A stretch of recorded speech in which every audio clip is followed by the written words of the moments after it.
নমস্কার, আমি রিয়া বিশ্বাস। আজ 5ই সেপ্টেম্বর 19শে ভাদ্র, ডক্টর সর্বপল্লী রাধাকৃষ্ণনের জন্মদিন। আর তার জন্মদিন উপলক্ষে কবি কুমুদরঞ্জন মল্লিকের লেখা আদর্শ শিক্ষক কবিতাটি পাঠ করছি। পরুর পিতা আসি করিয়া সবিনয়, বলিছে ছেলে মোর বোকা কি অতিশয়। যা কিছু শিখেছিল বাড়িতে মহাশয়, এখানে ভুলে গেল, এটা তো ভালো নয়। রাগিয়া কহে গুরু সরাতে হবে মাটি, তবে তো পাকা ভিত বসানো যাবে খাঁটি।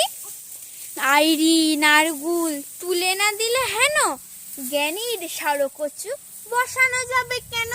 এসব সোজা কথা বোঝো না জ্ঞানহীন, জোলাপ না দিলে কি হে ধরে কই নাইন। নমস্কার।